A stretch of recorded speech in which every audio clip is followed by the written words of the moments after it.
exists right down here. Compartmentalization. This is how it works. So every one of these institutions that control the direction of the world and our daily lives is a pyramid.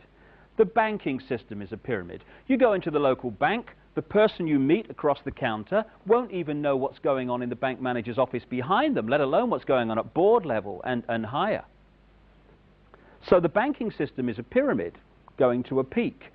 The intelligence agency network in the world is a pyramid going to a peak. The multinational company network is a pyramid. So is the global media, and so on. And there is a global pyramid within which all these work, in which the peaks of all these individual pyramids, banking, business, media, etc., fuse into one peak. And up there, it's speculated by many people, there perhaps may be no more than 13 families, 13 people at the peak, pervading down through these different levels the same basic policy, which is pushing the world towards more and more centralization of power. There is this like cozy little myth that is perpetuated between politicians and the media. Politicians walk the world stage as if they are the final arbiters of power in the world. So when a president speaks, the cameras run and it's flashed around the world, prime ministers and such like. The media report the world as if presidents and prime ministers are the final arbiters and decision makers in the world, which means that the people above the level of presidents and prime ministers that really make the decisions, they're never looked at or exposed by the mainstream media because they're not accepted to exist.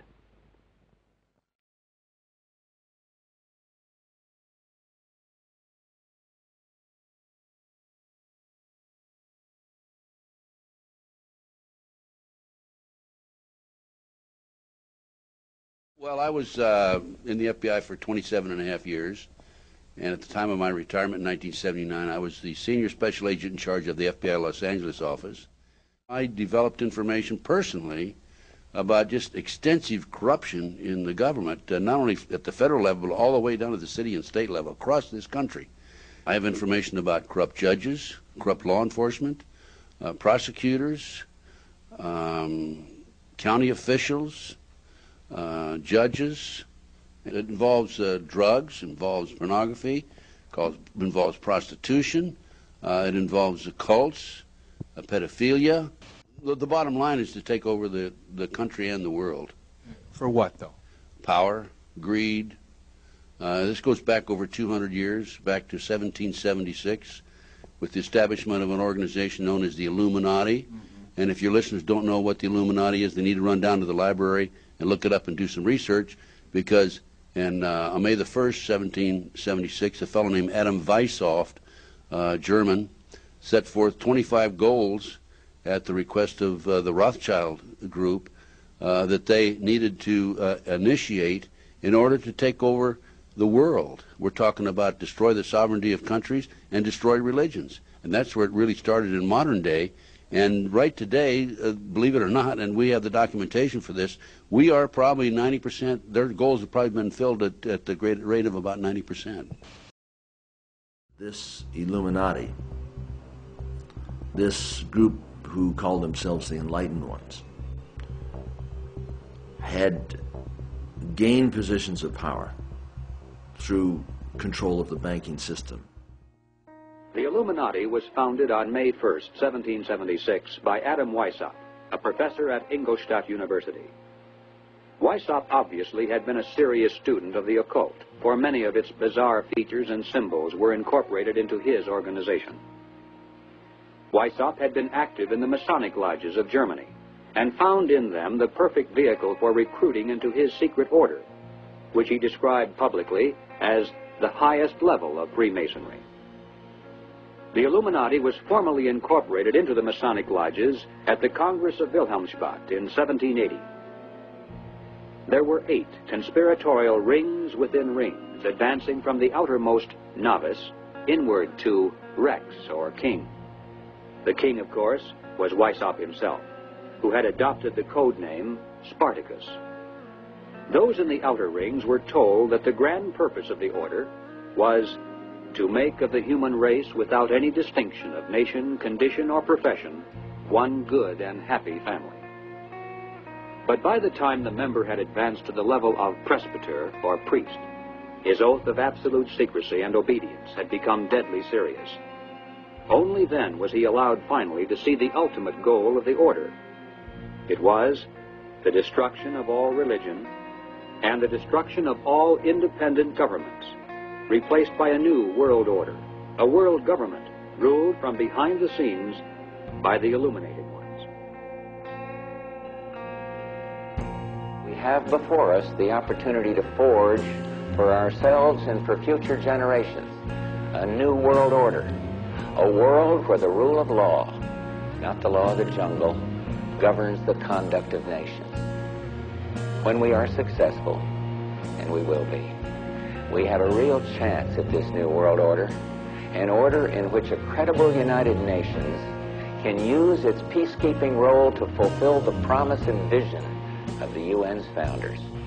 I call upon all states to join ranks in order to found the new world order of the 21st century. And people talked then, in 1990, of a new world order. What they actually meant then was a new political order. And the question for us is how we meet and master all these challenges to ensure that Britain enhances its competitiveness in the process and realizes what I believe is our destiny of success in this new world order. So, in conclusion, ladies and gentlemen, a new world is emerging. It is a new world order with significantly different and radically new challenges for the future. On the back of the dollar bill, you see the symbol on the left-hand side of the bill, which is annuit coeptus, which means our enterprise is now a success. Our enterprise is crowned with success. Annuit coeptus. So you say, fine, so you have an enterprise and it's now crowned with success. What enterprise are you talking about? Novas ordo seclorum. Novas is novus, meaning new. Ordo is order, and seclorum is where we get the word secular, meaning the world. So it's new order of the world, the new world order. George Bush's new world order is now a success. Bill, you've heard an awful lot of dramatic speeches and seen dramatic moments in times of great gravity for the nation. How would you assess this evening? This was a stirring address, in my view, shorter than his father's speech when he announced the New World Order, shorter than his father's speech when he announced the New World Order.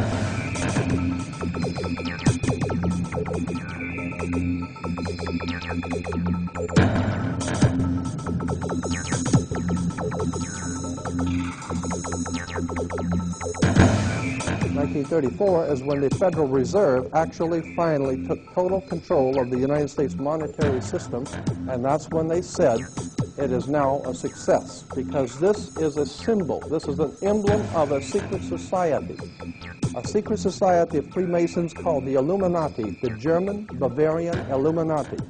They were a secret society founded in the south of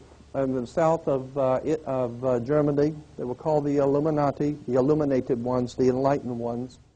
1776 was when this secret society actually formed itself into a secret society and put itself into operation. They were the basis for what we call today in our country the Bavarian Illuminati was the basis for what we call today the Colombian faction. The Colombian faction of the Illuminati came here right after this government was formed, and that's where we get today Columbia Space Shuttle, Columbia Movies, Columbia Television, Columbia Records, everything, Columbia University. As a matter of fact, Columbia TV, Columbia Broadcasting System, CBS. What is the symbol for CBS? It's the all-seeing eye. And that's why our government is in the District of Columbia, because these guys own our government. They print our money, and they own not only the government, but they own you. You are their property. So, in other words, these guys print the money, they run the country, and they own you, and they own everything around it. And so they make the laws, and that's why they can decide who can kill who and who can get away with who and who can get away with whatever, because they